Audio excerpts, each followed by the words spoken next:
tu te dis, punaise, je fais mon premier Iron et en fait, je le gagne, même si ça reste que niveau amateur. Je me dis, Mhm. bah, en fait, où sont les limites? Je lui disais juste, bah, tu fais quoi? Ok, tu fais ça, bah, tu sais quoi, je vais faire à peu près pareil. Ouais. Donc, voilà, les choses qu'il faut pas faire, quoi. Parce que ce qui le convient à lui ne convient pas forcément à Mhm. toi. L'individualisation, c'est hyper important. Et les anciens, si tu veux, quand t'es jeune, tu viens d'arriver et que t'as parfois des aspirations assez grandes et t'as une ambition, t'es pris pour le mec qui est trop sûr de lui, alors que c'était pas du tout le cas. Ça m'est déjà arrivé de faire des sorties à 165 watts de moyenne, hein. Ça, vraiment, j'attire l'attention quand on est en récup et qu'on fait du cool. Faut pas se cantonner à des pourcentages de puissance critique, de vitesse critique.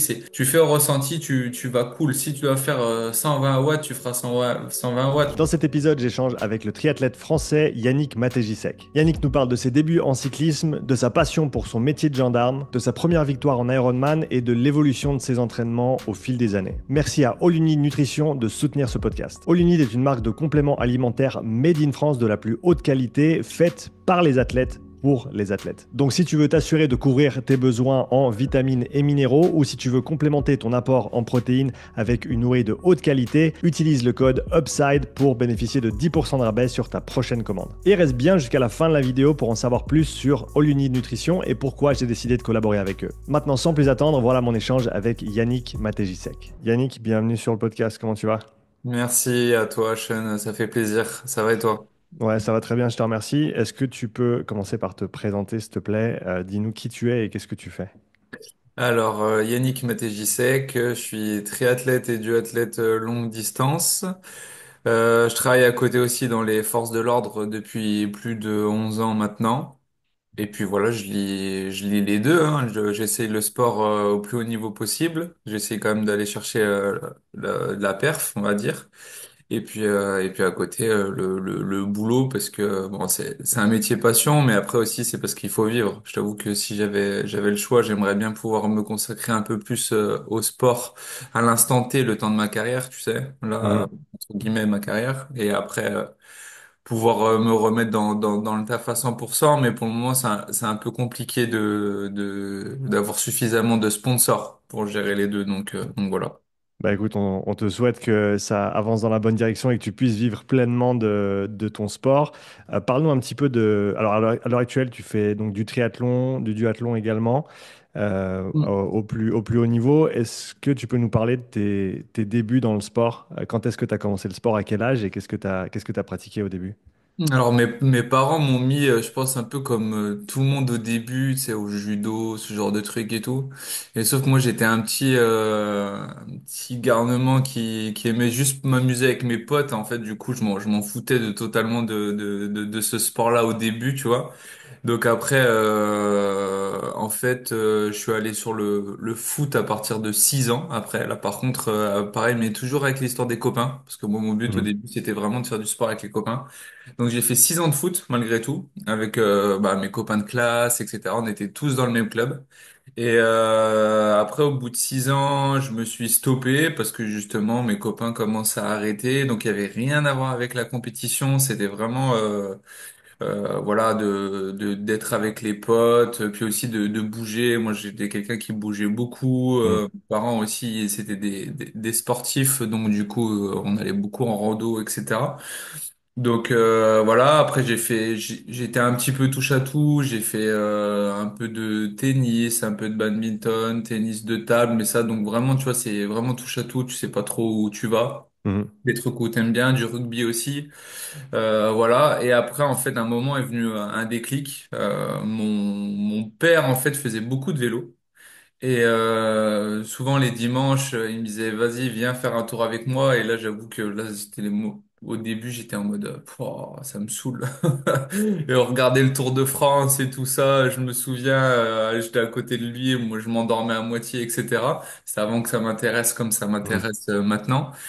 Et ouais, j'ai eu un déclic. Là, je pourrais même pas te l'expliquer. Ce déclic, c'est un peu comme vraiment un on-off où tu vois, au début, tu dis putain, ça me saoule d'aller rouler avec mon père. T'essayes de trouver des subterfuges pour pas y aller, tu sais. Genre, je suis un peu malade, je suis pas bien ou quoi, mais il dit non, mais vas-y, viens quand même. Et après, en mode, vas-y, inscris-moi un club. Là, j'avoue que c'est bizarre. Donc, à 12 ans, minime 2 je crois que c'est ça, ouais. C'est à peu près ces catégories-là. J'ai rejoint un club et puis après, j'ai fait 9 ans dans le cyclisme, donc en division nationale 1 et 2 donc c'est au plus haut niveau amateur, jusque-là. Et après, je suis rentré en gendarmerie, donc il y a eu une coupure. Il y a eu une scission qui fait que, où là par contre, je suis passé plus sur le sport poids de corps. Donc là où j'ai fait un petit peu de muscu à mon niveau, hein, mais beaucoup par contre de WOD poids de corps. Hmm. Ça peut te parler. Donc qui peut s'apparenter à du CrossFit et Aerox. Chose d'ailleurs qui m'intéresse aussi. Et ensuite, après, j'ai ressenti quand même encore un manque après 4 ans j'avais fait déjà 4 ans de gendarmerie. Je me suis dit, punaise, quand même, le vélo, j'en faisais toujours un petit peu, mais Hmm. la compétition dans le sport d'endurance me manquait.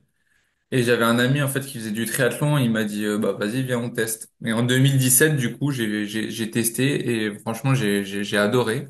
Et après, du coup, j'ai commencé à me mettre vraiment dans le triathlon depuis 2017 et à gravir les étapes en allant à l'Ironman, tu vois. Hmm. Et au final, en fait, ouais, je pense que je suis un amoureux du sport de manière générale. Ça, c'est une certitude. Ça, maintenant, je le vois, hein, ça tourne vraiment autour de ma vie.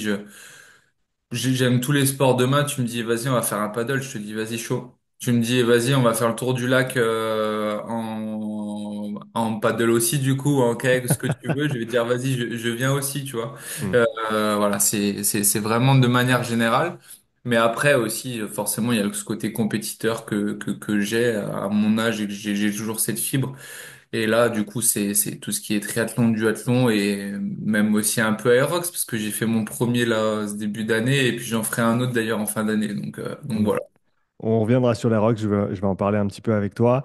Si on Ouais, revient sur tes années dans le cyclisme, à partir de tes 12 ans, ouais. est-ce que l'esprit compétitif, tu l'as développé de toi-même à ce moment-là? Est-ce que ton père, tes parents t'ont drivé un petit peu par rapport à ça? C'était quoi l'environnement dans lequel tu as évolué de ce point de vue-là dans tes plus jeunes années? Ça arrivé au fur et à mesure du temps. Pas du tout mes parents. Mes parents, ils sont justement plutôt gérer de l'école, genre comment dire, si tu finis, c'est bien, tu vois. Donc voilà, c'est pas, on va dire ça fait pas un esprit entre guillemets de gagnant. Et je me souviens au début te dire, j'ai revu des vidéos, tu vois, c'est marrant qu'on en parle, ça me fait monter un peu des souvenirs, des vidéos que ma mère, elle me filmait quand elle était au bord de la route, des compétitions, parce que je faisais quand même des compétitions tous les week-ends. Mais Hmm. en fait, c'est parce que c'était comme ça. En fait, on s'entraînait, on allait au mercredi au club, et après, il y avait dimanche la compète.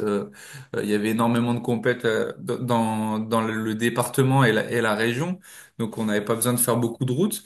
Et je voyais qu'en fait, j'arrivais pas à me dépasser, mais vraiment, genre, je sautais du peloton, si tu veux, au bout d'un moment, donc pas dans les premiers, mais je sautais du peloton au tout début quand j'ai commencé, parce que en fait, quand ça devenait trop dur, j'étais en mode, vas-y, et je voyais, elle me filmait, c'était en pixels, hein, je te jure, et en fait, elle me parlait, elle me faisait, allez Yannick, et moi j'arrive, j'étais là, oh, ouais, tu vois, et en fait, tu voyais que j'étais pas crevé, si tu veux. Hmm. Et en fait, vraiment, c'est venu au fur et à mesure du temps. Et je pense que c'est au fur et à mesure aussi des rencontres. J'ai rencontré un autre pote qui lui aussi a toujours été dans le cyclisme, qui s'entraînait bien, qui avait 2 ans de plus que moi. Et en fait, lui, il avait un niveau équipe de France junior, etc. Donc un très très gros niveau. Et après, si tu veux, je pense que je me suis un peu identifié à lui sur un moment. Et je me suis dit, en fait, j'ai envie d'être presque aussi bon ou de faire des choses cool comme lui, tu vois, et tout ça. Et je pense que c'est au fur et à mesure aussi un peu des identifications, quand j'étais jeune en tout cas, où j'ai voulu essayer d'atteindre un certain niveau, une certaine classe par rapport à quelqu'un, qui ont fait que là, il y a eu un game changer dans ma tête où je me suis dit, vas-y, en fait, je vais me donner les moyens. Parce que voilà, de rester dans sa zone de confort, c'est bien, mais en fait, de l'autre côté, c'est bien aussi, quoi. Suffit de l'appréhender. Et après, en fait, 2 ans après, ben, je suis champion de la Loire. sur route, parce que du coup j'étais dans la Loire à l'époque. Hmm. Donc je fais champion de la Loire, je rentre euh, départementale, plus après la région aussi à la fin. Du coup course pour championnat de France. Là du coup en équipe Rhône-Alpes et après du coup les divisions nationales en élite, etc. Mais là encore, à ce moment-là, même si j'avais par contre cet esprit compétition qui était venu, par contre, je prenais pas le temps encore et l'investissement que je prends à l'heure actuelle. Là, j'étais encore en mode, si tu veux, je m'entraîne 3 fois semaine et advienne que pourra, et c'est le mental qui faisait le taf, tu vois. Hmm. Parce que tu vois, ma dernière année de cyclisme qui était Espoir 4, où j'ai fait une année intéressante, et ben en fait, je m'entraînais avec un pote. Et ce pote-là, si tu veux, lui, il avait pris une année sabbatique à se mettre à fond sur ça. Moi, j'étais toujours à l'école à côté. Et donc, c'était mon année de licence, ma dernière année, tu vois. Et lui, à l'entraînement, il me faisait péter à tous les coups. Il avait des datas bien meilleures que moi, etc. Mais par contre, 75% des compètes, j'étais devant. Donc, va savoir pourquoi, tu vois. Ben, après, je pense que c'est le côté un peu mental. Lui, il avait peut-être peu plus voilà, une remise en question sur ça où il était moins enclin à se pousser. Et puis moi, par contre, j'arrivais, je finissais en PLS, tu vois. Et en fait, Hmm. j'avais fait vraiment un game changer au fur et à mesure du temps. Et pour te dire encore, pour revenir sur mes parents, où ça dépend pas du tout d'eux qui fait que je suis là où j'en suis, c'est parce qu'en fait, j'avais la possibilité de rentrer en sport-études au lycée. Donc, tu vois, depuis que j'étais champion de la Loire et tout ça. Et mes parents ont dit non. Parce qu'en fait, ils avaient peur que, à cause du sport-études, je réussisse pas mes études. Tu sais, Hmm. c'est la vieille école, c'est Hmm. pour eux, c'est soit l'un, soit l'autre, et ce sera d'abord l'école, et une fois qu'après tu seras, ils m'ont toujours dit, ils m'ont dit, une fois que tu seras autonome financièrement, tu pourras faire tes choix et faire ce que tu veux, tu vois. Et donc, du coup, au final, j'ai dû toujours me débrouiller et galérer pour ça. Et en fait, au final, le sport, maintenant, ça fait partie de ma vie. C'est un gros pilier de vie, tu vois. Hmm. Donc, tu as parlé du fait que tu as une petite coupure dans le sport, en tout cas dans la régularité que tu avais auparavant quand tu as rejoint la gendarmerie, c'est ça? Ouais. C'était à quel âge? Je l'ai rejoint, bah, du coup, ça devait être 23, non, même 20 21 ans. 21 ans, Mhm. 2013. 2013, j'ai 33, on est en 2025. Aide-moi à calculer, s'il te plaît. T'enlèves 12. 12, ouais. C'est ça, donc ouais, 21 ans, exactement. Et t'as parlé de ça avant, tu as dit que c'est un métier passion. Qu'est-ce qui Ouais. t'attirait dans ce métier? Qu'est-ce qui t'attire encore aujourd'hui dans ce métier? Alors moi, c'est le côté vraiment aide à la personne et aussi le pays. Je suis quelqu'un de patriote, fier d'être français là où je suis et en fait j'hésitais d'un côté entre militaire, gendarmerie, police. Il y a eu l'entre-deux. Ben du coup gendarmerie fait que tu avais le statut militaire plus tu avais aussi ce côté bleu, tu vois. Et en fait, je me souviens quand j'ai eu le concours et que je suis rentré et qu'on avait eu nos premières tenues, j'avais une énorme fierté. Et que ce soit même toutes ces cérémonies que tu mets en place où maintenant tu dis, bon, c'est très protocolaire, mais en fait, il y avait vraiment une fierté de pouvoir participer à ça. Et après, une fois que j'étais sur le terrain, de pouvoir voilà essayer d'attraper le voleur pour le bien commun. Forcément, c'est très l'opérationnel hein, qui Hmm. m'intéresse, mais malgré tout, voilà la petite mamie qui j'ai déjà fait ça, qui a aidé à porter ses courses, même en tenue, je l'ai fait avec mon gilet pare-balles, etc. Ou la raccompagner chez elle, tu vois. Donc ça va vraiment du tout au tout.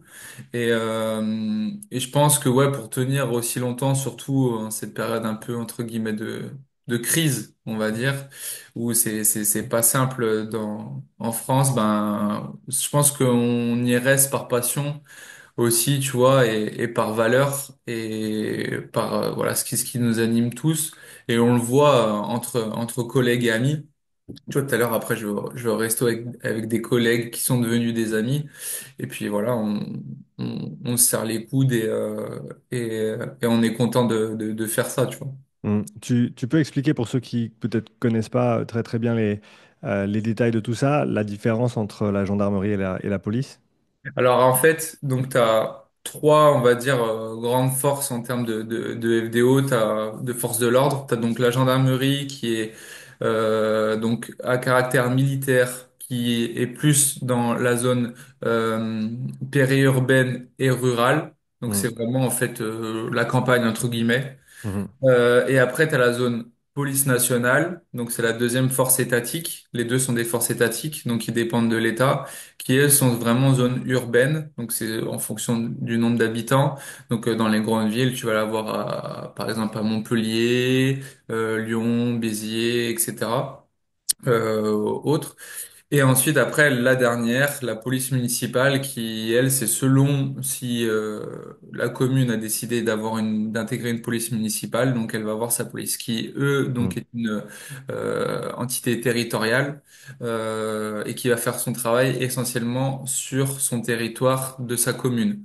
Et Mhm. donc après, ça travaille en interaction. Si la police municipale est en zone gendarmerie parce que tu es dans une commune de campagne, tu vas dépendre avec eux et bosser avec eux. Et si tu es en zone police nationale, et ben là, tu bosseras avec la zone police nationale, avec les nationaux. Mhm. Ok.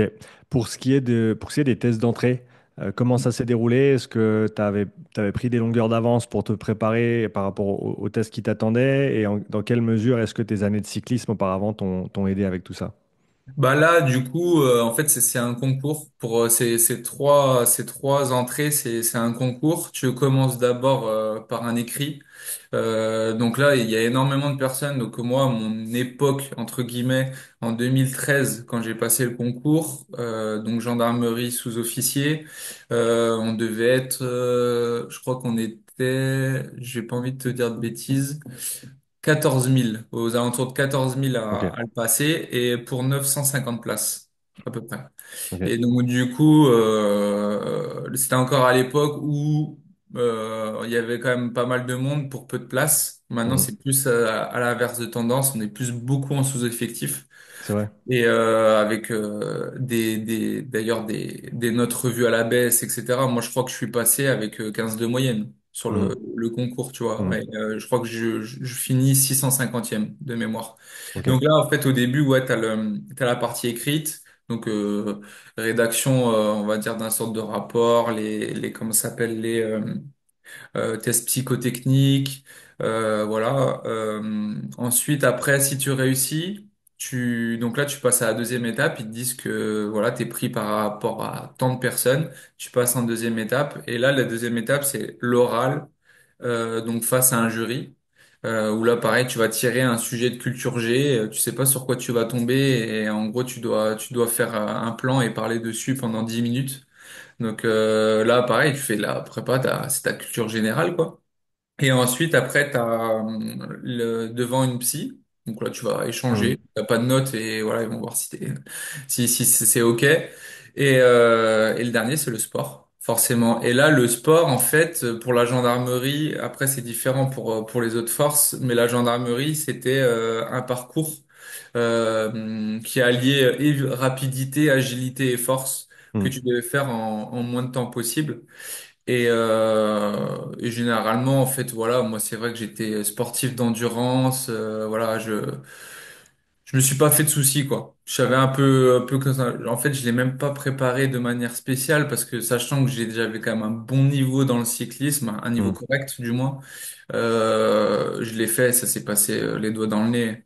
Mais après, voilà, il fallait bosser quand même. Pour ceux qui me demanderaient, voilà, comment le préparer. Voilà, il faut faire une petite zone foncière, évidemment, pour pouvoir tenir le temps de ton passage, qui est, on va dire, entre 5 et 10 minutes, ce qui est pas énorme, hein, c'est très court. Et après, t'as quand même des moments où c'est quand même assez boost. Voilà, t'as des sauts à faire, des points un peu à soulever. Donc voilà, ça reste un caractère un peu hybride quand même Mhm. malgré tout. Mais moi, après aussi, je visais quand même le GI, les forces spéciales. J'ai un moment où, en fait, quand j'ai stoppé le cyclisme, je me suis mis tête force spéciale GIGN. Et pendant un an et demi, j'ai préparé le concours avec des potes, d'ailleurs, qui étaient dans un escadron au même endroit, pas dans le même escadron, mais qui étaient dans la même caserne que moi, qui eux, d'ailleurs, sont actuellement au GIGN. Et, euh, et là, par contre, on faisait énormément il fallait faire un peu de running, chose que avant je faisais pas du tout, parce que malgré tout le cyclisme et le running, c'est quand même pas le même sport. Ouais. Et après, par contre, vraiment pas mal de WOD à poids de corps, donc tous les WOD que tu peux connaître avec les noms, les Murph, les compagnies, les Ouais. sites, j'en ai bouffé, avec évidemment le gilet lesté, les Mm. montées de cordes, les tractions. Je faisais 34 tractions de max déverrouillées totales. Ouais, joli. Donc bon, je faisais plus de poids que là, parce que là du coup j'ai stoppé, mais je faisais, je pense que je faisais pas loin des 80 kilos pour 1m78. Mm. Là, je suis redescendu à 72-73, tu vois. Mhm. Et là, par contre, ouais, je passais 1 heure et demie sous la barre. Ok. Et puis après, bon, avec tout ce qui était à côté et tout ce qu'on devait faire. Et puis voilà, après là, par contre, pour ce genre de préparation, là, il y a quelque chose à mettre en place. Comme tu disais, là, on préparait, on en a fait une préparation d'un an et demi, quoi. Mm. Et du coup, au final, t'es pas allé au GIGN. Malheureusement non, parce qu'en fait, alors ça c'est une grosse erreur de ma part, de débutant, je pourrais dire, parce qu'en fait, si tu veux, je le préparais en secret, hormis avec ces deux-là qui n'étaient pas dans mon escadron. Si tu veux, eux le préparaient aussi de leur côté. Et, euh, et en fait, si tu veux, tu le prépares, mais aussi après, tu donnes un dossier, si tu veux, au secrétariat du GI. Mm. Et en fait, tu as un dossier médical. Chose Mhm. que quand tu as 21 ans, tu penses pas, tu vois. Et en fait, pourquoi j'en ai jamais parlé? Parce qu'en fait, voilà, c'est bête, mais les anciens, si tu veux, quand tu es jeune, tu viens d'arriver et que tu as parfois des aspirations assez grandes et tu as une ambition, tu es pris pour, comment dire? Le côté négatif de l'ambition, c'est-à-dire le mec qui est trop sûr de lui, etc., etc. Alors que c'était pas du tout le cas. C'est juste que voilà, moi j'avais envie de rentrer sur ça. C'était mon truc. Et moi, en fait, quand je veux me mettre dans quelque chose, je m'y mets à fond. Je prends le temps qu'il faut. Et jeune, pas jeune, voilà, on le fait, tu vois. Mm. Donc du coup, j'en ai jamais parlé. Et en fait, j'ai monté mon dossier, si tu veux. Et en fait, je suis arrivé. Et en fait, il m'a dit, mais médicalement, en fait, vous n'êtes pas recevable. Je fais, ah bon? Et parce qu'en fait, si tu veux, quand tu rentres dans la sphère militaire, on te découpe tout ton corps, entre guillemets, ça s'appelle un CIGICOP, et en fait, on te met des notes, on te fait passer des tests, pour les yeux notamment, tu vois, etc. Et moi, ce qui m'a bloqué, c'est les yeux, parce que je suis myope. Et en fait, j'étais Y4, et pour y rentrer, il faut être minimum Y2. Un, Mm. c'est parfait, et jusqu'à 5 et plus, c'est que c'était une taupe, quoi. Mm. Et au final, j'étais Y4, donc myope, donc en gros interdit de pouvoir aspirer au test, donc même pas Ouais. pouvoir rentrer dessus. J'ai fait un an et demi pour rien. Ouais. Pour rien. C'est pas pour rien, mais voilà, un an et demi où en fait j'arrive, le mec il me dit non, mais c'est mort. Et, euh, et si tu veux, pour pouvoir, du coup, tu leur dis, ben, comment je fais? Qu'est-ce que je dois faire? Parce que voilà, il y a des opérations qui existent et tout. Il fait, ah ouais, ben, du coup, là, tu vas voir ton médecin militaire. Donc, tu t'assures, entre guillemets, ta note pour les yeux. On a des notes pour les yeux, tu vois. OK? T'attends un an de stabilisation. Si c'est stabilisé au bout d'un an, là, tu te fais opérer. Une fois après l'opération, tu rattends un an et là après tu passes en commission et après on peut te passer Y2. Mhm. Et là t'arrives, tu fais OK. Et après j'ai eu d'autres opportunités qui font que tu vois voilà c'est des faits de vie, des choses qui ont fait que est-ce que c'est le destin, est-ce que c'est truc, c'est voilà. Comment tu reflètes sur cette période de ta carrière à l'heure actuelle? Bah là du coup en fait justement je l'ai pas pris en fatalité parce qu'après en fait sur ma période de vie justement tu vois ça m'a servi, j'ai passé du bon temps, je me suis bien préparé, ça m'a appris d'autres choses, euh, d'autres manières d'apprendre. La gendarmerie c'est une très très belle école de vie, de camaraderie, d'aide, d'entraide, de tout ce que tu veux, de difficultés. Je revois mes vidéos qu'on avait fait quand on était en école. C'est des choses qui me donnent encore des frissons à l'heure actuelle que tu peux vivre que dans ces moments-là, limite, tu vois, de difficulté, où on te met en difficulté exprès pour voir un peu ce que tu as dans le ventre. Mm. Et donc c'est génial, mais après ça je l'ai pas pris, hein. Au début si j'ai été blasé, je t'avoue sur le coup, mais après j'ai vite rebondi ou en fait voilà j'avais ma compagne de l'époque où après elle m'avait mis aussi un petit peu la pression sur d'autres choses, donc j'ai pris d'autres décisions, j'ai eu d'autres opportunités qui ont fait que en fait je me suis vite retourné. En fait après tu changes de côté, tu prends un nouvel objectif si tu veux. Pendant un an et demi c'était cet objectif, j'avais ça en Mm. tête, je le préparais. Tous les jours, j'allais faire plus ou moins ce qui était utile pour ces tests-là et pour pouvoir les réussir. Et ensuite, après, tu as un autre objectif qui rentre, parce que moi, j'avance par objectif et par vision long terme. Et ben, j'avance petit à petit. Et j'avais trouvé d'autres choses. Et là, d'ailleurs, c'est là où, à un moment, tu vois, je suis revenu sur le sport d'endurance. Et là, du coup, ça a été ensuite le triathlon, etc. Mm. Parle un petit peu de l'évolution de tes entraînements vélo entre avant le passage du concours et ton entrée à la gendarmerie en termes de volume, fréquence par semaine, vu que tu t'entraînais pas mal à ce moment-là. À quoi ça a ressemblé durant tes premières années de gendarmerie. Et on parlera de la suite après. Bah au début déjà, tu vois, j'y suis allé vraiment par étapes. Au début, avant, comme je t'ai dit, qu'il y a eu ce game changer de compétition, Mm. sincèrement, j'allais juste aux entraînements club. C'était les mercredis et les samedis matins. Et donc du coup, voilà, ça s'arrêtait à là, hein. Je faisais 2 entraînements par semaine et je faisais des compétitions et même jusqu'à ma première victoire, ça a été ça. Et ensuite après, là tu te dis bon ben en fait je peux être quand même meilleur. Ben après tu te dis t'augmentes un peu tes entraînements pour essayer de t'améliorer. Et quand après t'as un coach qui pareil aussi s'intéresse un peu à ce que tu fais et qui te dit ce petit jeune je peux l'accompagner parce que quand on est jeune il faut quand même un bon accompagnement qui soit j'ai envie de dire sain et qui te crame pas trop, etc. Donc Mm. on y allait vraiment par étapes, hein. Au début après je m'entraînais 3 fois, puis après on est passé à 4 et en fait c'est monté crescendo. Après je suis pas allé non plus énormément. Je pense que jusqu'à ma dernière année de cyclisme, en vrai, grand maximum, je tournais à 10-13 heures, ce qui est pas du tout énorme. Mm. J'aurais jamais eu le niveau de passé professionnel de ceux qu'on voit à la télé, c'est clair, parce que je roulais pas assez. Ça, c'était une certitude, et puis j'aspirais pas à ça non plus. Mm. Ah, tu sais, à cette époque-là, tu sais qu'est-ce qui était requis comme volume pour atteindre les performances qui te permettraient de passer en pro? Ouais, à l'époque, sincèrement, ouais, ça s'entraînait 25 heures, même parfois 30 heures. Mm. Vraiment, on était sur des énormes volumes, et je pense que là, tu vois, je pense que tu le vois toi aussi avec toute ton expertise, c'est que maintenant, on est sur beaucoup moins de volume. Même les pros à l'heure actuelle peuvent tourner très bien à 15 heures. Si c'est bien contextualisé, individualisé, le mec, c'est une machine de guerre, encore plus qu'à l'époque. À l'époque, vraiment.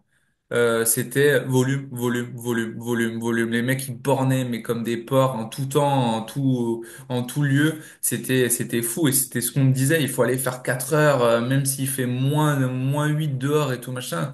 Et mais tu le faisais. Parce que tu suivais, Ouais. les dires des anciens qui te disaient ça. Et en fait, quand on voit maintenant, moi, avec le petit recul que j'ai, je me dis, mais quelle bêtise, tu vois, je veux dire, bah, c'est bien, il faut une base de volume, c'est une base de pyramide, ce côté endurance, ce socle. Mais en fait, il y a tellement de leviers à aller chercher pour pouvoir en fait être meilleur et sans forcément en fait prendre un temps si long. Mm. Moi, je le vois là maintenant, tu vois, jusqu'à 2024 où voilà, j'ai eu mon année noire, on pourra en parler après. Mm. Et ben, je m'entraînais jusqu'à ouais, 33 heures. Mm. Et c'était beaucoup trop par rapport aussi au métier à l'heure actuelle que Mm. j'ai et ce que je faisais. Et maintenant, je m'entraîne, allez, 23 heures. Donc, en gros, j'ai enlevé quasi 10 heures, même 10 heures. Et je prends même un jour de repos en plus parfois par semaine. Et Mm. je te jure, je suis même meilleur que l'an dernier. Tu vois? Ouais. Alors là, quand tu dis ça, tu dis, putain, le mec, il fait moins. Et en fait, il est meilleur. Bah, et ouais, moi, je te dis, c'est possible. Ouais, Et ça, ça me Bata fait, le prouve. ouais, ça me fait penser à un échange qu'on avait eu avec Sam Laidlow et avec son père quand Ouais. j'avais eu la chance d'aller faire un camp d'entraînement avec eux il y a 2, 3 ans maintenant. Et c'était ça, je crois qu'il passait juste justement de 21 à 22, 23 heures dans ses entraînements et il disait, ben, le levier volume, c'est un truc que tu peux utiliser, qui marche vachement bien, mais si tu l'utilises trop tôt, tu te crames en fait. Et ça sert à rien de faire des bornes juste pour faire des bornes, il faut que ça rentre dans un plan de progression qui soit cohérent et que tu surfasses pas le volume juste pour faire du volume et que ce Mm. soit vraiment dans un plan bien réfléchi. C'est Euh, ça. pour ce qui était de tes premières années en gendarmerie, tes heures de sport, ça ressemblait à quoi? Tu avais changé un petit peu de pratique aussi, mais tu avais gardé un peu de cyclisme, comme tu avais dit avant? Ouais, c'est ça. En gros, en fait, quand j'avais mes temps de repos, là, par exemple, tu vois, je reprenais le vélo parce que ça reste vraiment mon sport de cœur, le cyclisme. Mhm. Ouais. Et donc du coup là je rentrais bon je volais plus autant entre guillemets volais plus autant qu'avant parce que je faisais 78 kilos alors qu'avant j'en faisais 68 tu vois ou Ouais, 70 donc forcément c'était plus compliqué dans les montées mais là c'était vraiment par contre en mode régal si tu veux les dimanches quand je retournais chez mes parents il y avait un groupe qui s'appelle toujours le TGV partait à un point à 9h30 tel endroit et après on faisait tel parcours ouais, et si tu pètes, tu pètes, hein. Et on t'attend pas. Le TGV, quoi. c'est Et ça, en ouais. fait, voilà, j'allais là-bas parce que du coup, là, t'es avec du monde, tu te régales, tu t'en mets une bien, et après, tu t'es rentré pour midi, et au moins tu peux manger, t'as ton dimanche après, et voilà. Mais à côté de ça, après, par contre, l'entraînement, c'était ouais, plus comme je te disais, axé pour les forces spéciales, donc beaucoup de Mhm. poids de corps. Je courais régulièrement, mais pas des masses non plus, tu vois. Voilà, je faisais 2, 3 fois du running par semaine. Et après, je m'entraînais, on va dire 3, 4 fois en poids de corps plus sale. Mhm. Après, on va dire que je faisais l'hybride, je faisais les deux. Si je faisais ça, je faisais évidemment pas de poids de corps et ainsi de suite. Mhm. Et là, après, du coup, j'essayais un peu de me conseiller, de prendre conseil auprès des mecs qui avaient l'habitude d'aller en salle pour savoir quoi bosser. Donc forcément, quel groupe musculaire, on fait pas tout d'un coup, etc., etc. Donc ça, je suis moins spécialiste, évidemment. Et après, du coup, j'ai fait mes années comme ça. Il y a eu aussi un peu l'intégration de la natation. Tu vois, je veux Mhm. dire. J'ai commencé parce qu'en fait dans l'école sous-officier en fait pendant ton école tu fais aussi certains sports dont la natation et en fait t'es noté dessus. Bon alors après c'est il y a rien d'exceptionnel hein. Tu dois faire un 100 mètres à bloc et t'as un barème dessus plus après 10 mètres d'apnée tu vois. Ouais, Donc, mais il faut au moins savoir nager. ouais, Donc ouais. après tu vois dès qu'on pouvait on y allait on nageait donc après moi je me débrouillais. Parce que du coup, c'était un sport croisé qu'on pouvait faire aussi, qu'on avait mis en place quand je faisais un peu de cyclisme. Sur Mhm. l'hiver, si tu veux. Parce Ok. que l'hiver, on était très adeptes de croiser les sports. Mhm. Par exemple, ça pouvait être déjà bon VTT, même si ça reste dans la même Ouais. gamme de sports. Mais tu avais le VTT parce que en Rhône-Alpes, on avait la neige, où il pleuvait plus, etc. Donc ça changeait. Pour ceux qui habitaient plus en altitude, tu avais ski de fond, Mhm. forcément. Et après, donc, tu avais la piscine, voilà, un peu de PPG, évidemment, ça, on en avait toujours un peu. Et après, tu en avais d'autres qui faisaient encore d'autres choses. Il y en a qui couraient, par exemple, etc. Donc après, Mhm. on croisait pour vraiment changer d'air et que ça reste toujours un peu quand même dans le même développement physiologique, morphologique, tu vois. Mhm. Mhm. T'attaques le triathlon sur, c'est quoi, c'est un pote à toi qui t'invite à Ouais. essayer, c'est ça? C'est ça, ouais, ouais. En fait, il faisait lui aussi du cyclisme à l'époque, on se connaissait là. Et en fait, moi, donc j'ai eu ma coupure gendarmique. Et lui, justement, il avait commencé le triathlon. Et moi, à un moment, bah, du coup, j'étais toujours en contact avec. Et je lui fais, ah, du coup, tu fais quoi? Bah, je fais du tri. Je fais, ah ouais, c'est quoi? C'est cool. Vas-y, je vais m'entraîner avec toi de temps en temps, Mhm. quand on pourra. Et puis voilà. Et puis, on a fait ça. J'ai fait ma première course et je lui ai racheté, par exemple, je lui ai racheté sa première combi néoprène qui avait des trous, qui étaient tout, pas des trous, dans le sens, tu vois, tu voyais qu'elle avait pris des accros et qu'il l'avait recollé parce que le néoprène, ça peut se recoller et tout, tu vois, Ouais. et etc. Donc j'avais pris ça pour ma première combi. Donc après j'avais mon vélo que tu connais, mais c'était même pas un vélo type contre la montre là, c'était un Mhm. vélo de route, tu vois. Mhm. où j'avais rajouté des prolongateurs qu'on m'avait prêtés. Et après, j'avais investi dans une trifonction BV Sport, tu vois, bas de gamme et tout. Et après, j'avais fait mon truc. Bon, j'avais déjà les baskets, etc. Et après, j'avais tenté. Et après, je me dis, putain, mais c'est cool, tu vois. Et après, voilà, il y a eu cette évolution-là, quoi. Parle-nous tes entraînements à tes débuts justement dans le triathlon en termes de, voilà, en termes de fréquence, de volume dans la semaine, etc. Et comment ça a évolué au cours des années. Alors là, je t'avoue qu'au début, je faisais un peu pas n'importe quoi, mais là, j'avais gardé en fait le côté volume que j'ai appris en cyclisme. Hmm, Donc en fait, si tu veux, je m'entraînais tous les jours. Et je pense que je tournais déjà à l'époque bien à 25 heures quand j'ai commencé, mais c'était pas hyper structuré dans le sens où en fait je suis là par contre je faisais vraiment volume et énormément de basse intensité si tu veux. Ça hmm, allait très peu sur de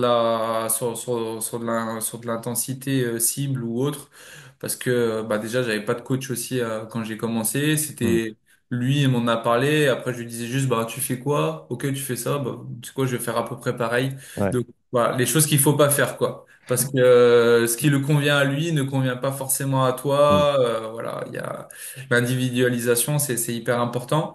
Donc, mais après, bon, quand tu commences de zéro, tu peux faire des choses à quelqu'un, peu importe quasi la chose, il va y avoir un développement qui va se faire de toute façon. Il va y avoir un développement si tu fais pas non plus trop n'importe quoi. Si le mec il est non sportif, en surpoids, et que d'un coup tu lui fais faire 20 heures, bah là c'est sûr qu'il va se blesser, c'est n'importe quoi.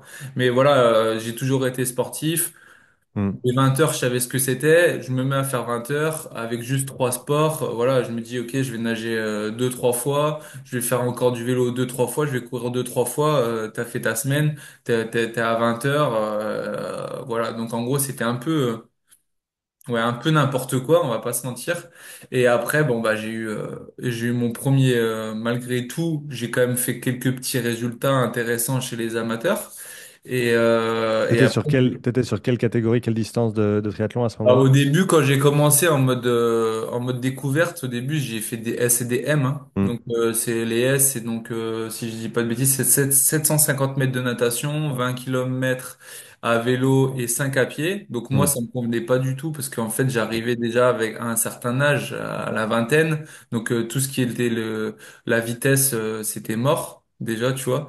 Donc c'est simple, la natation, je sortais à l'ouest et j'essayais de revenir comme je pouvais à vélo, mais 20 kilomètres ça suffisait pas. Et Ouais. après, pareil, je courais pas assez vite. Après les M, je voyais déjà que ça allait déjà un peu mieux, tu vois, j'accrochais sur des courses déjà des top 15 et tout ça.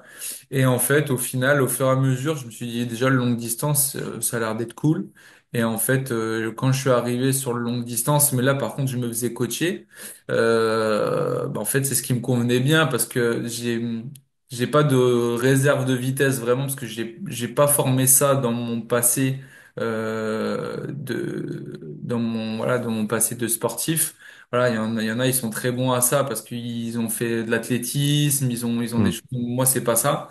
Mais j'ai une très bonne soutenance à l'effort et tout ça. Donc en fait, quand j'ai commencé à faire mes premiers longues distances, on a vu qu'en fait ça pouvait être intéressant. C'était Et en quelle année que tu as commencé sur le long? 2019.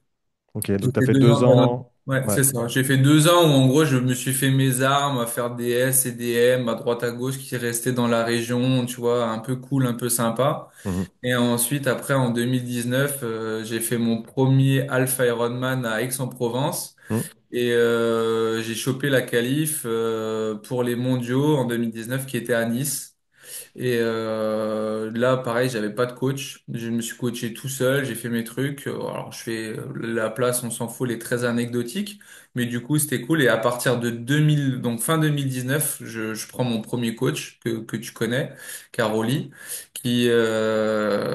qui m'a amené jusqu'à 2024, où, voilà, on va dire, a façonné la suite et qui a structuré la suite de mon entraînement pour pouvoir gagner bah, mon premier Ironman, etc., etc., tu vois. Mhm. C'était quoi, c'est quoi ton plus beau souvenir aujourd'hui de tes années en triathlon, même si c'est pas fini encore, hein, tu en as encore plein devant toi, on Oui. te le souhaite. Jusque-là, c'est quoi ton plus beau souvenir? Bah après, évidemment, ça va être un souvenir positif que je vais te parler. C'est ma première victoire sur mon premier Ironman. C'était mon tout Hmm, premier. C'était en 2021, en post-Covid, l'Ironman de Vitoria-Gasteiz. Et donc je savais pas trop ce que j'allais faire ou autre. Et en plus, ce triathlon-là, il était réservé cette année-là qu'aux amateurs, parce qu'en fait, parfois, t'as pro amateur, donc les pros partent hmm, en premier, et après toi, tu pars en vague amateur après.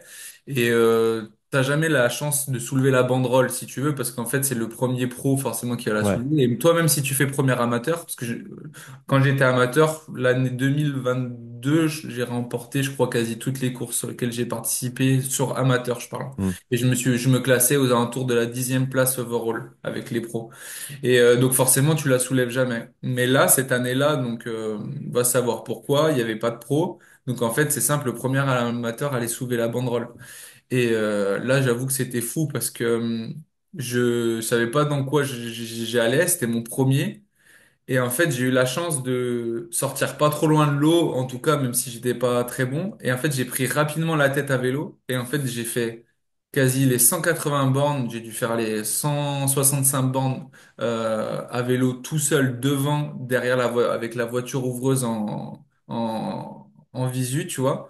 Donc là, après, t'es forcément bien encouragé, etc. Et j'ai fait tout le marathon en tête. hmm, Et pareil, je me souviens, en plus en Espagne, les Espagnols, c'est des malades. Ils adorent le sport et tout, c'est un régal.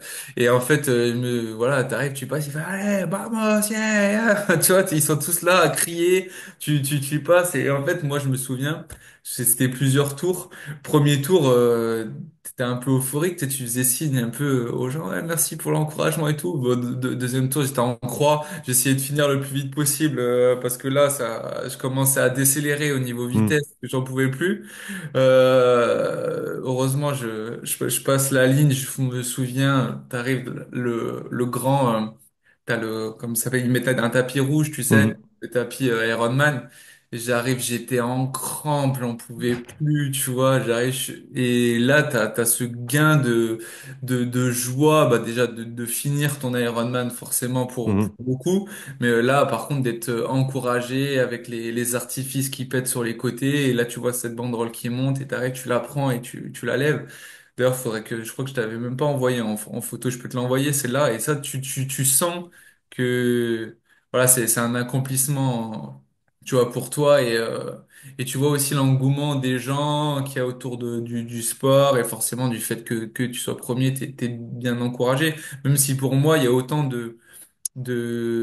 comment dire, de respect à avoir pour le premier que le dernier, parce que toi, tu vas peut-être le faire en 8 heures et quelques, mais le dernier, lui, en fait, tu dis que tu t'imagines qu'il fait 2 fois plus d'efforts que toi, de temps d'effort. hmm. Le mec, il est sur 16, 17, 18 heures d'effort, et le mec, il va quand même au bout du bout. Ouais. Tu te dis, waouh, c'est énorme, hein, parce que là, c'est un autre type d'effort, quoi. C'est dingue. Moi, je m'imagine pas faire 16 heures comme ça d'effort, tu vois. Donc, c'est pour ça que pour moi, c'est autant respectueux et c'est autant exceptionnel, tu vois. Mhm. Mais ouais, c'était ça mon meilleur souvenir, j'avoue. Et c'est fou quand tu parles de tout ça, vraiment la place de la composante mentale et Ouais. psychologique et à quel point en fait ça peut amplifier ou effacer ce que tu ressens au niveau physique. Ah, clairement, clairement, je te dis, j'étais en crampe, j'arrivais même plus trop à courir, mais tu fais quand même, et puis en fait, ouais, t'as le mental, tu sais que t'es arrivé, tu sais que t'as accompli tout ce que t'as accompli, etc. Et tu passes, et en fait, comme tu dis, ça l'efface, tout t'oublies ces douleurs, tu passes, t'es super heureux, et puis, ouais, c'est mis de côté. Bon, après, le lendemain, tu le ressens, tu vois, ça, le corps te le rappelle que, que tu lui as fait mal. Mais sur le moment, sur l'instant T, ouais, c'est exceptionnel.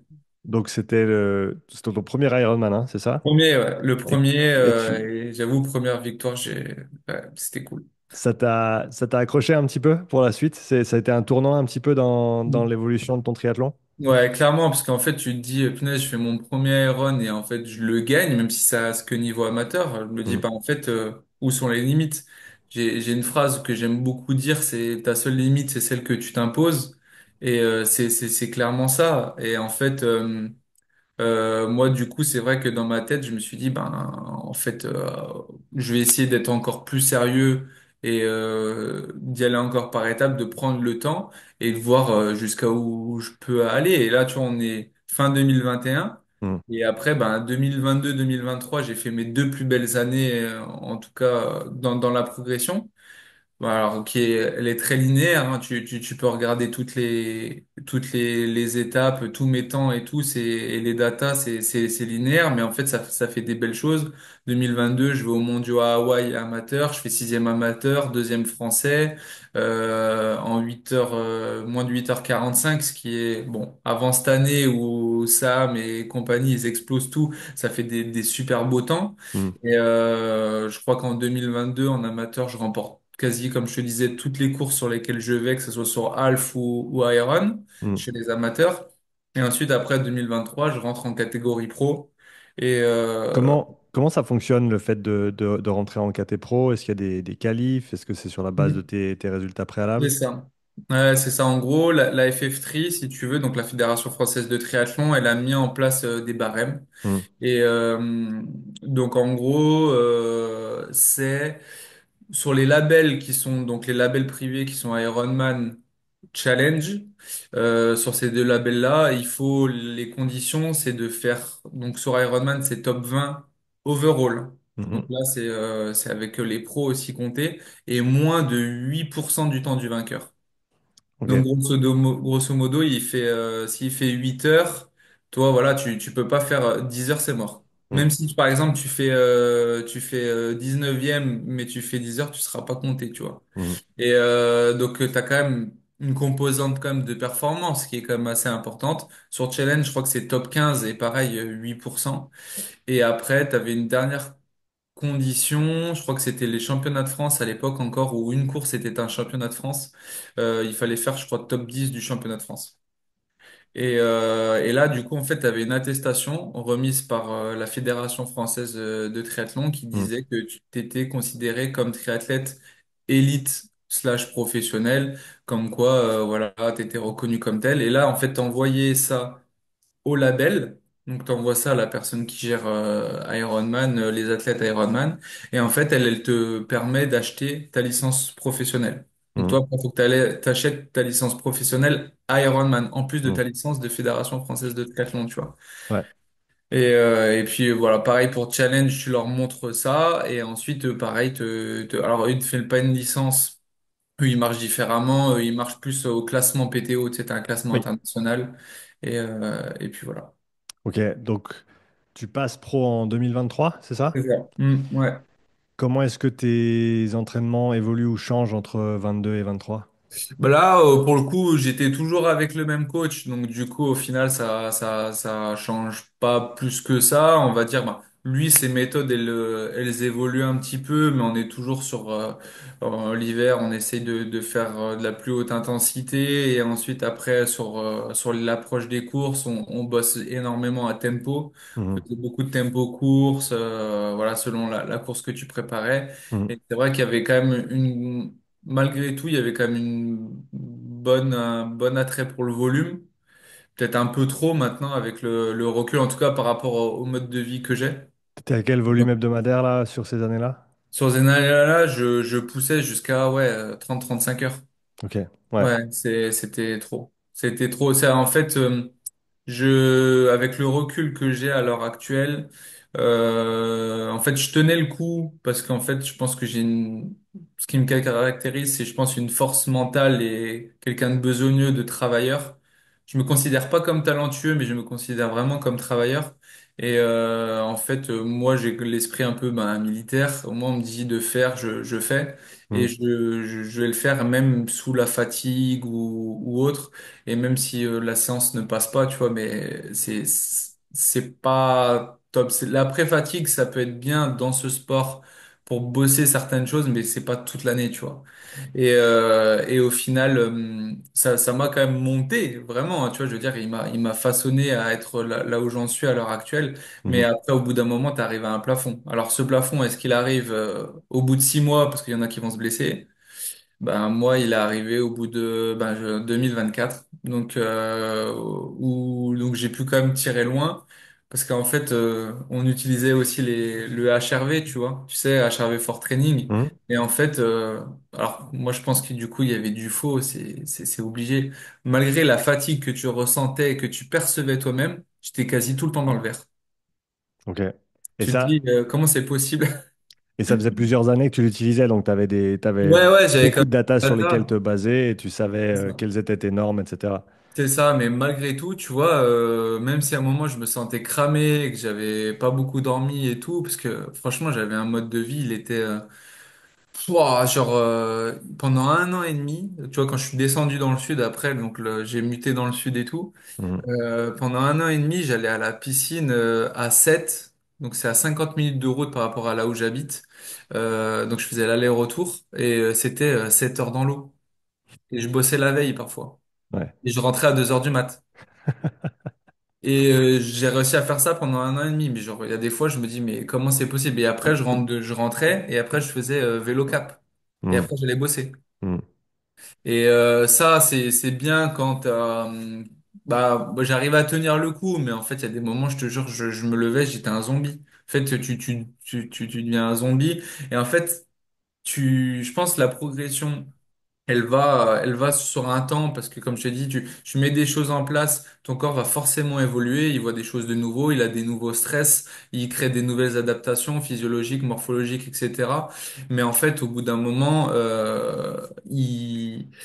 il y a d'autres composantes à prendre en compte et là, je pense que ce qu'on n'a pas pris assez en compte, moi aussi dans mes torts, c'est le fait de s'écouter soi-même, se dire là, je suis fatigué, en fait, je dors, je fais ma grasse mat, tu vois. Mhm. Et là, par contre, c'est beaucoup plus les choses que l'on prend en compte, que je prends en compte et ça aussi, c'est un nouveau game changer à l'heure actuelle, tu vois. J'ai fait un post il y a pas longtemps sur LinkedIn d'ailleurs sur ça. Tout le monde dit le sommeil, c'est important, c'est normal. Comment ça s'appelle, le repos, la récupération, c'est autant aussi important que l'entraînement. Mais c'est facile à dire, mais à mettre en place, c'est pas toujours le cas, hein. Il y en a plein, ils vont te le dire en parlant, mais lui-même ne se l'applique pas, tu vois. Mhm. Et ben moi, pareil, j'en parlais, mais je me l'appliquais pas ou peu. Et là, au final, c'est vraiment quelque chose que j'applique et je vois vraiment que c'est hyper utile, tu vois. Ouais, Bah, ouais. indispensable, indispensable. Avec le recul maintenant que tu as sur cette période où tu étais très fatigué, tu t'entraînais Mm. quand même, tu réfléchissais pas trop à comment tu te sentais, comment est-ce qu'on peut trouver le bon équilibre? Parce que forcément, il y a des moments où il faut se dépasser, il y a des moments où il faut aller au Oui. charbon même si on est fatigué. Comment déceler entre ces moments-là et quand vraiment la fatigue c'est trop et faudrait plutôt tirer sur le frein à main et se calmer un petit peu? Bah, à l'époque, ce qui me bloquait, c'était les blessures, les micro-blessures. Alors, dans le sens où j'avais souvent. Au moins une fois par an, j'avais des tendinites, tu vois, parce qu'en fait, pendant l'hiver, c'est là où on envoyait vraiment, vraiment beaucoup. Et en fait, souvent, les débuts de saison, même avant ma première course qu'on allait à la préparation, j'avais une tendinopathie au tendon quadricipital, ou genou, ou Mhm. cheville ou autre. Et en fait, ça me mettait un petit stop. Alors, je m'arrêtais pas à 100% et ça me mettait un petit stop, mais au final, je pense que c'est quand tu poses. Là, en fait, c'était plus le corps qui me disait stop plutôt que le mental. Parce que moi, comme je te disais, le mental, j'arrive à le pousser très, très loin. Mhm. Et en fait, c'est le corps qui m'alertait. Et en fait, j'arrivais pas encore, j'avais pas ce recul nécessaire pour pouvoir me dire, non, là, ça va trop loin si tu veux. Et à distance aussi, parfois, et je jette pas la pierre, c'est pas toujours facile de voir. Surtout si tu t'arrêtes juste à une application qui te dit si t'es dans le rouge, le jaune, ou le vert, Mhm. si ça va ou ça va pas. Il y a ce côté d'échange, donc il y a toi en tant que personne, donc moi qui j'aurais dû pouvoir m'écouter et me dire en fait non, on va pas faire ça aujourd'hui et je te propose peut-être plus de faire ça parce que je me sens fatigué, donc en fait d'être actif Ouais. dans, Acteur dans ton programme d'entraînement et pas juste... exactement. ouais. Voilà, exactement ça. Et lui, suffisamment être présent à l'écoute pour savoir se dire, OK, bah là, en fait, au vu de tes datas ou au vu de comment tu me parles et ce que tu me dis, parce que du coup, on avait quand même un certain nombre d'années d'échanges. Mhm. Ouais, là, je pense qu'il faudrait peut-être un petit peu lever le pied pour pouvoir rebondir, tu vois. Et d'où, en fait, le côté individualisation qui est, en fait, selon où tu mets ton cran d'individualisation, pardon, tu vas comprendre l'athlète ou pas et pouvoir le déceler aussi, tu vois. Ouais. Et ça, pour moi, c'est une composante qui est indispensable, en tout cas au niveau auquel tu veux aspirer, qui fait que soit tu peux rester bon amateur, amateur, ou du coup tu vas suivre un plan qu'on te met à la semaine et en fait fatigué, pas fatigué, tu vas le faire ou tu vas réadapter toi-même vite fait et encore tu sais pas trop, ou la personne te dit au quotidien, elle peut te le réadapter au quotidien au matin même, tu vois. Mhm. Mhm. Et là par contre, là t'es plus sur du très très haut niveau, quoi. Ouais. Revenons un petit peu sur ces années où tu as bossé avec Carolie. Carolie, qu'on a déjà reçu sur le podcast, on a déjà fait d'autres vidéos sur YouTube ensemble. Parle un petit peu, tu as parlé de son approche, pas mal de volume, de Mm. l'intensité en hiver, pas mal d'allures spécifiques ensuite. Si tu peux nous donner quelques exemples de séances à différents moments de l'année, des séances que tu aimais bien, des choses que tu as peut-être découvertes avec lui aussi. Ouais, alors les séances, tu vois, notamment HIIT, tu vois, où c'était de la... Donc lui, il est sur 3 zones. Mhm, On faisait du coup beaucoup de Z3 en hiver, alors où ça montait crescendo, que ce soit à pied ou à vélo. Par exemple, ça faisait du 3 minutes, 3 minutes. Donc, vu que c'est de la très haute intensité, forcément, tu avais quasi même temps de récup, tu vois. Et mhm, je me souviens, jusqu'à encore l'hiver 2024, on est monté jusqu'à 8 minutes de haute intensité. Autant dire que là, tu finis en PLS. par intervalle? T'as mal, ouais, ouais, ouais, Ok, 8 donc minutes l'intervalle ouais, à très haute intensité. Je te jure, ça démonte. tu Et, faisais quoi, mais, 3 4 de repos là-dessus?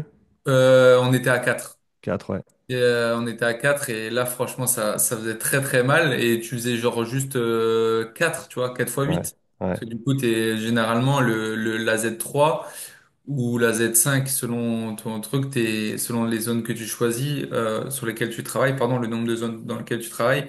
Voilà, tu t'es sur les alentours de 30 minutes de travail sur c'est la ça, ouais. séance complète. Et donc, du coup, il y avait ce genre de séance, idem à pied, tu vois. Et après, par contre, quand on était plus en saison, pour pouvoir aller chercher forcément du travail spécifique, ben là, c'était beaucoup les tempos. Mm, Ben, on déterminait ton tempo half Ironman ou ton tempo full Ironman. mm. Et après, par exemple, tu faisais ton échauffe et après, je sais pas, 2 fois 1 heure ou même 120 bornes à tempo, Ironman ou autre. Et bon, voilà, là, pose pas de questions. Tu fais ton truc et tu roules et t'essaies de tenir ton tempo et après, derrière, t'enchaînais.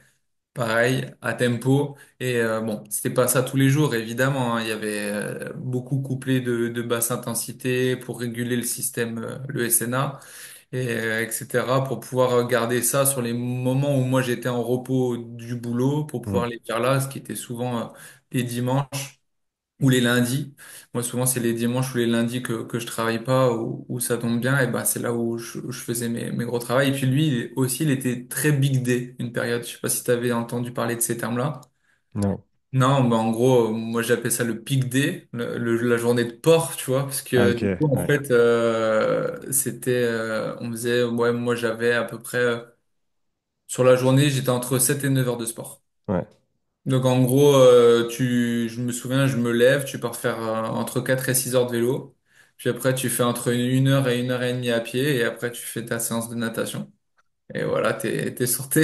T'es c'est bien. sorti. Et ça, toute la période où il faisait plus beau et que du coup tu pouvais faire tout en extérieur, et tout en basse intensité, mais Ouais, voilà, c'était ton pic day, ouais, et après, ainsi de suite, tu vois. Donc ça ouais. faisait comme des sacrées journées. Tu peux nous donner un référentiel par rapport à tes valeurs à ce moment-là, si on prend le vélo pour faire simple, premier seuil, deuxième seuil, et les allures tempo que tu faisais du coup sur half et sur full. Alors, en gros, sur Alf, j'étais aux alentours des 290 watts à 300 watts, on va Mm, dire. J'avais toujours un peu cet objectif, donc à vélo. Donc évidemment, proportion gardée par rapport au capteur de puissance que chacun a. Et Bien sûr. c'est compliqué de pouvoir, selon les capteurs de Ouais. puissance, on peut pas comparer, hein, que les gens ne comparent pas ou autre, évidemment. Ensuite, après, sur Tempo Full, on était plus aux alentours de 260, 270 à Mm. peu près. Et après sur les hits, donc en gros quand on allait sur les Z3, on atteignait les 340, 45 watts à peu près, fallait que je Mm. tienne. Mm. Les Z2, du coup on est un peu plus au-dessus du Tempo Half, donc on était plus sur les 310 à ouais 310, 315 watts à peu Mm. près. Et après, toutes mes aidants, là, tu te prends pas la tête, hein, tu sais, moi, il y a des fois, ça m'est déjà arrivé de faire des sorties à 165 watts de moyenne, hein. Mm. Voilà, ça, vraiment, j'attire l'attention quand on est en récup et qu'on fait du cool. Faut pas se cantonner à des pourcentages de puissance critique, de vitesse critique. Tu fais au ressenti, tu vas cool. Si tu dois faire 120 watts, tu feras 120 watts, parce qu'il y a tellement de régulation qui se fait derrière mentale aussi, Mm. qu'elle est importante, parce que tu peux être en journée récup et tu vas faire ta récup, mais tu peux ne pas bien te sentir du tout. Et si en fait ton pourcentage, parce que tu restes sur le mathématique, c'est tu dois faire entre 75% ou et 70%, et qu'en fait ça te dit 200 watts, mais en fait t'es pas capable de les tenir parce que t'as mal aux cuisses, pour X ou Y raison, t'as mal dormi, ton gosse il a pleuré toute la nuit, si Ouais. t'as des gosses ou quoi, mais en fait c'est pareil si tu le fais si tu le fais à 160 watts, ce qui compte c'est d'être sorti, d'avoir fait cette activité qui t'a permis d'évacuer tous les déchets, Mm. etc., etc. Bah, tu connais le processus. Et en fait, c'est hyper important, là encore, de s'écouter et de la perception de l'effort. Ça encore, c'est quelque chose qui est hyper important. Mhm. Donc voilà, je sais pas si j'ai répondu suffisamment à ta question. Ouais, absolument. Voilà, et après sur la partie course à pied, oui, Mm. si tu voulais savoir aussi course à pied, j'étais sur un tempo full aux alentours de 3,45, 3,50 au kilo à peu près. Mhm. Et après sur Alf, j'étais aux alentours de 3,25, 3,30 à peu près. Et bon, après, voilà, quand je partais courir, voilà, après, et puis en Z6, Z3, pardon, j'étais aux alentours de, fallait que j'aille chercher le moins de 3,20. Grosso modo, c'était moins de 3,20. Mhm. Alors moi, c'est des zones, je t'avoue que la Z3, c'est une horreur. Quand je lis Z3 ou Z5, Z6, pouf, à chaque fois, je me dis, punaise. C'est des zones, si tu veux, moi, physiologiquement, que j'ai jamais vraiment bossé, parce que j'ai Ouais. jamais fait d'athlé, j'ai jamais fait de sport à très haute intensité quand j'étais plus jeune. Bon, le foot, tout ça, c'est pas des choses qui vont te chercher ces trucs-là. Et en fait, j'ai jamais vraiment buldé des choses là-dessus. Mm. Et moi, quand je suis sur ça, ah, ça me coûte, hein. Mais tu Ouais. vois que c'est des leviers à aller chercher. Et là, en ce moment, on le bosse pas mal, tu vois. Et malgré tout, tu as quand même de l'amélioration. Alors après, évidemment, faut pas que tu fasses ça tous les 2 jours ou autre. Évidemment, tout est question d'individualisation encore, contextualisation. Mm. Mais quand tu le fais bien et que tu arrives à bien le tourner, tu sais, parfois aussi, tes séances, tu les tournes un peu en mode tu veux hacker ton cerveau, tu vois. Genre, en gros, tu vas mettre de la Z3 ou Z5 au milieu, mais avant, tu vas quand même l'implémenter de zones un peu plus faciles Ouais. pour pouvoir aller bosser. En fait, tu dis, bah, en fait, à la fin de séance, j'ai quand même taffé 15 minutes en Z3, Z5. Mm. Et en Mm. fait, du coup, tu l'as pas ressenti comme ça, mais tu l'as travaillé comme ça. Ouais. Ouais, il y a des manières d'apporter les choses qui les rendent un petit peu plus C'est faciles. ça, exactement. Parle-nous un petit peu, avant de parler de ce que tu fais maintenant, parle-nous un petit peu de cette année 2024. Qu'est-ce qui s'est passé pour toi? Comment est-ce que cette fatigue s'est manifestée? Alors en fait, on a fait, si tu veux, alors ouais, 2024, je vais aller un peu dans le perso, si tu veux, je me suis séparé donc ça c'était fin 2024, début 2025, je me suis séparé de mon ex-compagne, donc Mhm. il y a eu ce petit souci-là qui a fait que ça te met pas très bien, on va dire. Ensuite, après, il y a eu le fait que j'ai continué à m'entraîner. Je préparais l'Afrique du Sud, Mm. l'Ironman Afrique du Sud. Euh, pardon, ça c'était, excuse-moi, la séparation c'était fin 2023, début 2024, excuse-moi. Ok. Et du coup, et je préparais la première course de la saison, l'Afrique du Sud, qui était en mars 2024. Et en fait, avec ça, plus du coup ce que ça, l'administratif, le côté sentimental, mental, que les charges que ça incluait, plus après la préparation, où là, je crois que j'avais regardé sur Nolio, mais je crois que pendant quasi 9 semaines, je tournais entre 28 heures et 33 heures de sport Mm. pour préparer ça. Et en vrai, c'était trop. C'était trop. Et je suis arrivé à la course, je pense, cramé. Vraiment, je pense cramé mentalement, notamment, surtout. Plus après, selon moi, selon moi, une mauvaise l'alimentation, en fait, je pense que j'en ai pris trop peu en apport de glucides Mm. sur la course aussi. Mm. Je sais qu'il est très adepte du 60 grammes par heure, mais moi, je sais que ça me convient pas. Mm. Et, je suis toujours, je pense, sur du 90, c'est à minima ce qu'il faut. Et donc, du coup, en fait, pendant la course, j'ai totalement explosé alors qu'en fait, il n'y avait pas lieu de... Mm. Sur le papier, il n'y avait pas lieu. La prépa a été bonne. Justement, je me suis pas blessé cet hiver. Certes, il y a eu la séparation et tout, mais bon, après, voilà, quand tu te mets... Tu penses tu penses que ça va, mais en fait, je pense que c'est un ensemble qui font que non, il y a...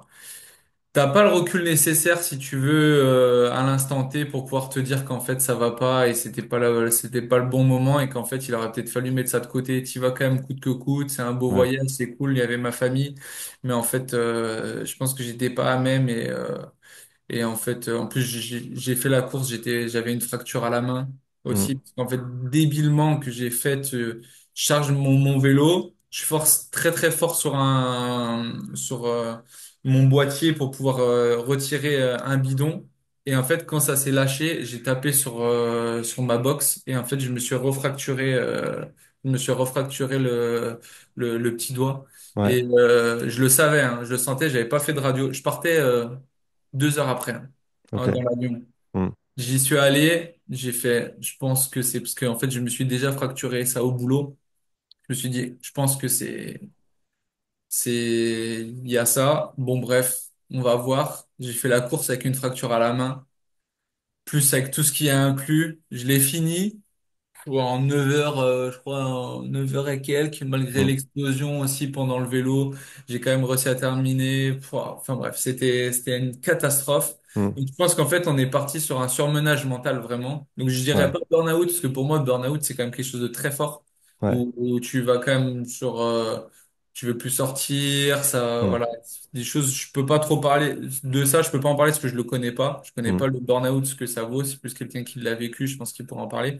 Je dirais plus un surmenage, donc le premier niveau, si tu veux, Ouais. avant d'aller à ça, en mode où en fait il y a eu un trop-plein et il a fallu vraiment tout stopper. Mm.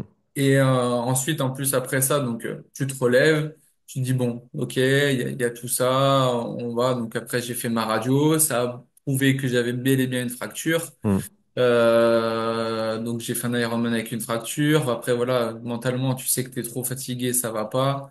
Tu te remets en question parce que ça c'est la base, savoir se remettre en question pour pouvoir réadapter derrière.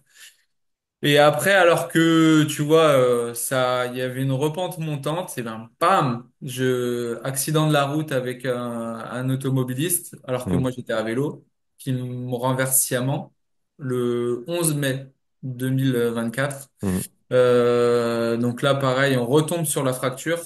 Hop, boum, refracture. Mais là, cette fois-ci, et au genou et à la main. Mm. Et donc, ça me remet encore de côté pendant un petit moment. Et je crois que je peux reprendre les compétitions. J'ai repris la compétition au mois fin août, sur un petit M d'ailleurs, pour me faire plaisir. Mm. Et après, là, ça s'est bien passé. Ça a été le début de la relance. Mais là, tu vois, par contre, sur cette période-là, je m'entraînais tout seul. Parce qu'en fait, Caroli, si tu veux, a décidé pendant que, en fait, j'ai eu cette blessure, notamment cet accident, il a dit, je préfère pas m'occuper de toi pour pas, en fait, voilà. Pour lui, en fait, il aurait fallu que je m'arrête totalement. si tu veux, du fait de ce qui en est sorti. Sauf que moi, je disais, là, je peux faire du vélo. Alors j'ai eu ma rééducation et tout, hein. Je sais pas si c'est clair dans Mhm. l'explication du processus, mais évidemment, il y a eu un moment où j'ai stoppé, je me suis rééduqué, donc j'étais en arrêt de travail, pardon, en Mhm. arrêt de travail. Je me suis rééduqué pour pouvoir revenir correctement. J'ai fait mes radios, mes IRM, mes trucs. J'allais chez le kiné tous les jours, du lundi au vendredi. Donc là, tu vois, j'ai remis aussi pas mal de PPG pour combler, mais la natation, ça le faisait. Pool boy, là que tu bouges pas les jambes. La natation, c'était OK. Et après, le vélo, en vrai, quand ça allait pas chercher des grandes extensions, c'était OK. Donc Mhm. pareil, je faisais que du home trainer. Et ensuite, après, petit à petit, j'allais dehors, je faisais 15 minutes de course à pied, 20 minutes, 30 Mhm. minutes, que de la basse intensité. Ça se faisait bien. Et là, il disait, bah, écoute, vu que moi, je sais pas trop ce que t'as et tout, moi, pour moi, tu devrais pas aller courir parce que voilà, il me disait ça. Moi, je te disais, bah, moi, je pense que c'est possible. J'ai pas envie de trop m'arrêter non plus. Mhm. Donc, on était un peu en désaccord sur l'entraînement. Il a dit, bah, du coup, je te laisse faire. Moi, je te mets rien parce que du coup, je pense pas et on voit quand ça ira mieux que tu seras remis totalement. Donc, j'ai fait mon truc. Mon kiné, Cyril Taraga, qui s'appelle, bon, voilà, je lui fais un big up, je sais pas s'il écoutera, mais qui m'a suivi pendant ce temps-là de manière très professionnelle, Mhm. autant humainement que professionnellement. C'est un autre Cyril, du Cyril qu'on connaît, plus notre notre Cyril international qui après aussi a été très présent sur cette période humaine compliquée. Et au final, j'ai pu bien me remettre et en fait, je me suis entre guillemets coaché tout seul parce que là cette fois-ci, j'avais, je pense, développé assez d'expérience. Et je suis monté petit à petit. Et là, j'ai refait par contre de la vitesse, chose que je trouvais que je manquais. Et en fait, quand je suis allé faire mon M plus après mon half, j'ai battu mes temps. Alors que je sortais de tout ça, tu vois. Et en fait, j'ai repris sur le half de Royan, qui était un triathlon quand même assez connu en national, qui est quand même connu. Et en fait, l'an dernier, je l'avais fait en 2023. Je fais sur le temps cap, tu vois, pour te donner l'exemple du temps course à pied. Je crois que je fais une heure.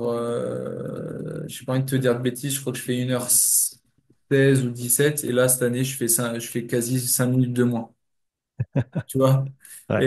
Et alors que les conditions étaient pas ouf, il pleuvait et tout cette Mhm. année-là. Et même parcours, tout, Mhm. Mhm. voilà. Il n'y a pas d'histoire de moins de temps et tout. Donc j'avais bien géré mon truc. Et donc après fin d'année, je finis mon année comme je peux, un peu voilà, avec ce que ça, voilà, ce qu'il a fallu ce par quoi je passe.